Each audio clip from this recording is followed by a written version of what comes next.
Hello नमस्कार दोस्तों। आज अपन डिस्कस करेंगे कंगारू मदर केयर के बारे में। कंगारू मदर केयर आपने सुना भी होगा और पढ़ा भी होगा। अपन इसमें जो डिस्कस करेंगे वो किसको जो एग्जाम में आने वाले जो मुख्य बिंदु हैं या इंपॉर्टेंट जो पॉइंट्स हैं उनको अपन हाईलाइट करेंगे। सारे जो है जो टॉपिक है उसको पढ़ने की जरूरत नहीं है। हमें क्या करना है, उन्हीं पॉइंट्स को उठाना है जहां से क्वेश्चंस बनने वाले हैं। तो चलिए बात करते हैं कंगारू मदर केयर की। तो कंगारू मदर केयर कहां से ये कंसेप्ट लिया गया? कंगारू एक एनिमल है ऑस्ट्रेलिया के अंदर, और उस कंगारू से है ये कंसेप्ट लिया गया है। क्योंकि कंगारू ये जो क्या करता है कि अपने बच्चे को प्रीटर्म डिलीवर करता है। और फिर ये बच्चा जो होता है उसकी मेन थैली से मतलब एब्डोमेन यूट्रस से निकल के कहा जाएगा, इस पाउच में आ जाता है। और ये यहाँ पर तब तक रहता है जब तक कि वो एनफ मैच्योर नहीं हो जाता। जब ये मैच्योर हो जाएगा तब ये यहाँ से बाहर आता है। जब तक यहाँ रहेगा तब उसे क्या मिलेगा? उसे मदर के बॉडी से उसको हीट भी मिलती रहेगी, वार्मथ मिलती रहेगी, और उसके साथ साथ उसको फीडिंग भी मिलता रहेगा। तो ये यहाँ पर मैच्योर होने तक यहाँ रहता है। तो इसी कंसेप्ट को अपन ने ह्यूमन बीइंग के अंदर अप्लाई किया गया, तब उसको क्या बोला गया? कंगारू मदर केयर बोला गया। इसके अगर माइलस्टोन की बात करें तो केएमसी का जो कंसेप्ट था वो इंडिया के अंदर 1994 के अंदर इंट्रोड्यूस किया गया था। 1994 में केएमसी का कंसेप्ट इंडिया में इंट्रोड्यूस किया गया। 2003 के अंदर डब्ल्यूएचओ ने इसकी गाइडलाइन जारी की केएमसी की प्रैक्टिसेस की। और उसके बाद 2014 में ministry of health and family welfare GOI ने भी इसकी एक ऑपरेशनल गाइडलाइन थी वो जारी की 2014 में। तो ये एक माइलस्टोन था। तो इसमें ये क्वेश्चन जरूर बन सकता है कि केएमसी इंडिया में कब इंट्रोड्यूस हुआ? 1994 के अंदर। देन कंगारू मदर केयर के दो कंसेप्ट हैं, दो मुख्य कंपोनेंट है। पहला कंपोनेंट कौन सा है? Skin to skin contact. कौन सा है? स्किन टू स्किन कांटेक्ट जो है पहला कंपोनेंट है ये। और दूसरा है इसका एक्सक्लूसिव ब्रेस्ट फीडिंग। ये दोनों कंपोनेंट तभी कंप्लीट हो सकते हैं जब क्या होता है, मदर उसको केएमसी देती है। अदरवाइज कोई दूसरा देगा मदर के अलावा तो एक पहला कंपोनेंट है वो भी वही पूरा हो पाएगा। आप देख सकते हैं इस पिक के अंदर, जिसमें ये मदर है और मदर ने बेबी को स्किन टू स्किन कांटेक्ट दे रखा है। और मदर अगर कंटिन्यूस इसको एक्सक्लूसिव ब्रेस्ट फीडिंग कराती है, बार बार फीडिंग कराती है, तो दोनों कंपोनेंट इसके पूरे होंगे। तो केएमसी के दो कंपोनेंट है। एक और क्वेश्चन है ना, केएमसी के कौन कौन से कंपोनेंट है? स्किन टू स्किन कांटेक्ट और एक्सक्लूसिव ब्रेस्ट फीडिंग। नेक्स्ट बात करते हैं इंडिकेशन और बेनिफिट्स की, कि किस में ये दिया जाएगा और क्या क्या इसके बेनिफिट्स है। तो पहली चीज, वो सभी बच्चे जिनका जन्म के समय वजन 2.5 किलो से कम है, एलबीडब्ल्यू बेबीज है, वो सभी बच्चे जो एलबीडब्ल्यू है उन सबको केएमसी प्रोवाइड की जाती है, पहली चीज। दूसरा, प्रीटर्म बेबीज, वो बच्चे जिन्होंने 37 वीक से पहले, जेस्टेशनल एज के 37 वीक से पहले जन्म लिया है, उनको भी क्या दी जाती है? केएमसी दी जानी चाहिए। फिर उसके बाद माइल्ड और मॉडरेट हाइपोथर्मिया। हाइपोथर्मिया जब कहते हैं जब जो टेम्परेचर है, body temperature, surface body temperature less than 37 degree centigrade हो जाता है, तो हम उसको क्या बोलते हैं? वैसे नॉर्मल जो टेम्परेचर होता है हमारा कितना होता है? 36.5 to 37.4, means 36.5 to 37.4 degree centigrade normal होता है। अगर ये 36.5 से कम होता है तो हम उसे क्या बोलेंगे? हाइपोथर्मिया कहते हैं। इसमें 36 से लेकर 36.4 तक है तो माइल्ड है। 36 टू 36.4 डिग्री सेंटीग्रेड तक होता है तो उसको अपन माइल्ड हाइपोथर्मिया बोलते हैं। और फिर 32 से लेकर 35.9 तक, 32 से 35.9 तक है तो उसको क्या बोलते हैं? मॉडरेट हाइपोथर्मिया बोलते हैं। तो जो माइल्ड हाइपोथर्मिया है उसको कोल्ड स्ट्रेस भी बोलते हैं। माइल्ड हाइपोथर्मिया का याद रखना, इस माइल्ड हाइपोथर्मिया को कोल्ड स्ट्रेस भी कहा जाता है। तो जो स्पेशली जो माइल्ड हाइपोथर्मिया वाले केसेस होते हैं या इनिशियली मॉडरेट हाइपोथर्मिया के केसेस होते हैं, उनके अंदर भी अपन क्या देते हैं? केएमसी का इंडिकेशन होता है कि केएमसी उसको प्रोवाइड की जाए।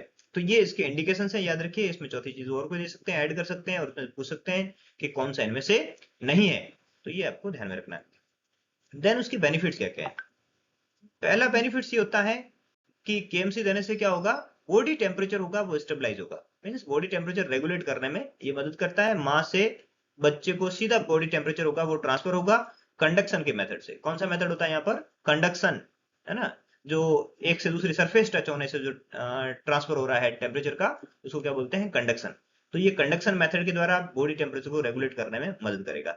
दूसरा क्या होगा कि बच्चा जब माँ के पास रहेगा तो उसका बेटर डेवलपमेंट होता है, उसमें बीमारी कम होती है और बेटर डेवलपमेंट होता है, न्यूरोलॉजिकल जो सेंसेशन है उसका अच्छा डेवलपमेंट होगा। देन उसके बाद हॉस्पिटल में अगर भर्ती है तो बच्चे का अर्ली डिस्चार्ज होगा, हॉस्पिटल से जल्दी होगा वो डिस्चार्ज आपको देखने को मिलेगा इस बच्चे में। देन उसके बाद जो नेक्स्ट होगा वो कौन सा होगा, promote breast feeding prevent infection. जब बच्चा माँ के पास रहेगा तो फिर क्या होगा, जब वो केएमसी दिए हुए हैं मदर के ब्रेस्ट के पास में है, ब्रेस्ट फीडिंग ज्यादा बढ़ेगी, तो बच्चे में क्या होगा कि इन्फेक्शन की जो चांसेस है वो भी कम हो जाएगा, प्लस माँ के पास रहेगा, सुरक्षित रहेगा।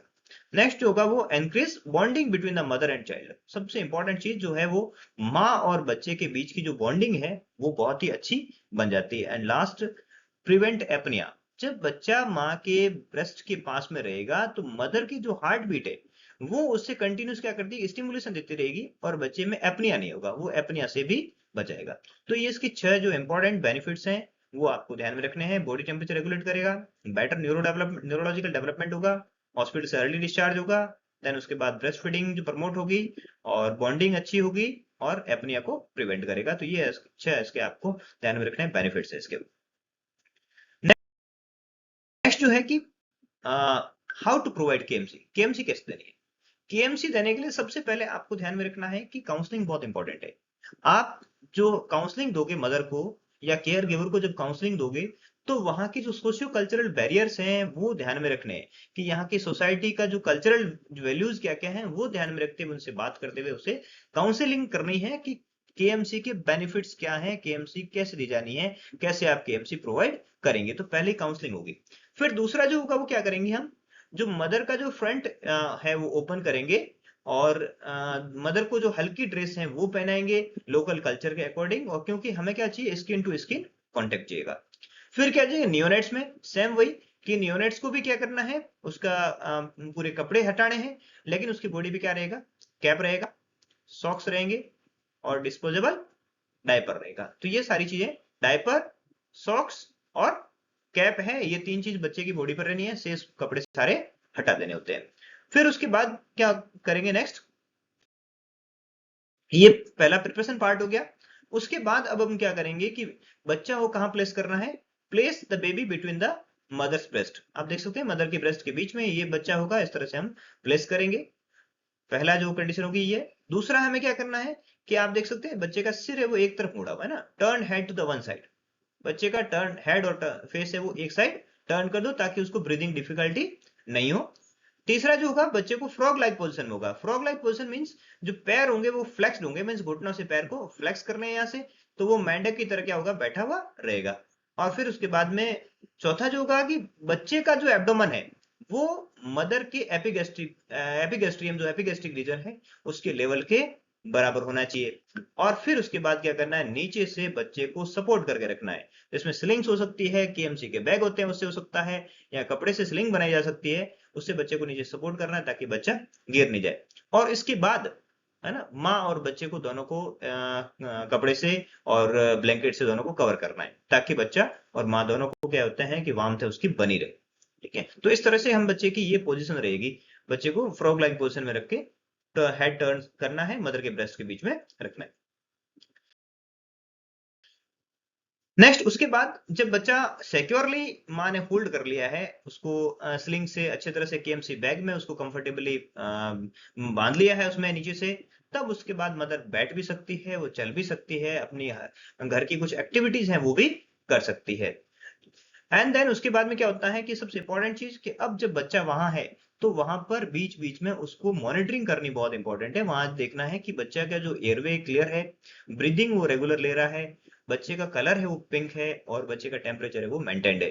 ये सारी चीजें अपने को कंटिन्यूस मॉनिटरिंग करनी भी सिखानी है मदर को, कि है ना, इस तरह से ये अगर रखेंगे तो फिर वहां से क्या होगा कि बच्चे को अगर अच्छी तरह से कोई कॉम्प्लिकेशन होने से रोक पाएंगे, और अच्छी तरह से उसकी देखभाल कर पाएंगे, उसका टेम्परेचर रेगुलेट कर पाएंगे। अब कुछ कंडीशंस की बात करते हैं, कि यहां जो सबसे इंपॉर्टेंट क्वेश्चन है वो ध्यान रखना, केएमसी की मिनिमम ड्यूरेशन कितनी होनी चाहिए। केएमसी की मिनिमम ड्यूरेशन है वो 1 आवर होनी चाहिए। मीन्स एक बार बच्चे को केएमसी की पोजीशन में ले लिया तो फिर कम से कम 1 घंटा वहां पर रखना है, क्योंकि बार बार अगर आप हटाएंगे थोड़ी थोड़ी देर में तो बच्चे को जो एक्सपोज होगा बच्चा, तो उससे क्या होगा, उसको उस टेम्परेचर और ज्यादा लॉस हो जाएगा। तो इसलिए उस चीज से बचने के लिए कम से कम 1 घंटा ड्यूरेशन रखा गया है मिनिमम। और मैक्सिमम कितना होता है, मैक्सिमम अपन कितना भी दे सकते हैं, लेकिन जब बच्चा अनकंफर्टेबल फील करे तो वहां से उसको हटाना होता है, बच्चा जब भी अनकंफर्टेबल फील करे। पर कम से कम 1 घंटा मिनिमम है। ये क्वेश्चन आपका बहुत इंपॉर्टेंट है, जो है ना, मिनिमम आवर्स का कि कितना होना चाहिए मिनिमम ड्यूरेशन, 1 आवर। देन उसके बाद केएमसी कौन दे सकता है, एनी एडल्ट फैमिली मेंबर, कोई भी family member, mother, grand mother, grandfather, father, जो भी नाना नानी, कोई भी है ना इसमें दे सकता है, अंकल आंटी सब दे सकते हैं इसको। लेकिन ध्यान ये रहे कि जो देने वाला है वो मानसिक रूप से और शारीरिक रूप से स्वस्थ हो, उसको कोई कम्युनिकेबल डिजीज नहीं हो। अगर कम्युनिकेबल डिजीज है तो फिर बच्चे में ट्रांसफर हो जाएगी, और मानसिक रूप से उसका स्वस्थ होना जरूरी है, नहीं तो अदरवाइज वो हो सकता है कि बच्चे को गिरा दे या कोई बच्चे को डैमेज कर ले। तो इसीलिए, और हम एडल्ट की बात इसलिए कर रहे हैं, एडल्ट या एडोलसेंट की बात इसलिए करते हैं कि उसमें परिपक्वता होती है, समझ होती है कि वो बच्चे की केयर कैसे करनी है। तो इसीलिए हम बात करते हैं कि कोई भी मेंबर, फैमिली मेंबर जो मेंटली या फिजिकली वेल हो वो उसको दे सकता है। कब देते हैं, बच्चा हेमोडायनेमिकली स्टेबल होना चाहिए, मीन्स उसके वाइटल्स हैं वो स्टेबल होने चाहिए, तभी हम दे सकते हैं।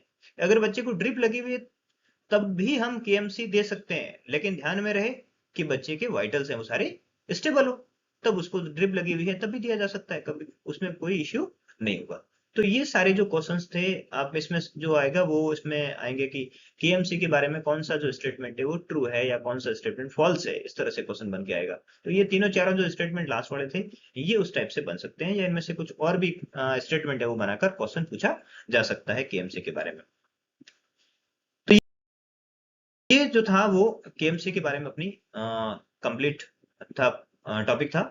इसके बारे में अगर कोई भी, अगर आपको इश्यू लगता है या कोई क्वेश्चन लगता है तो आप कमेंट बॉक्स में वहां जाके, टेलीग्राम पे भी इसका लिंक शेयर होता है, तो टेलीग्राम पे आप इसमें या फिर मेरे पर्सनल नंबर जो दिए गए हैं उसमें पर भी आप क्वेश्चन पूछ सकते हैं। और अगर आपको वीडियो अच्छा लगा तो फिर आप इस चैनल को सब्सक्राइब कीजिए, वीडियो को मैक्सिमम शेयर कीजिए। Thank you very much.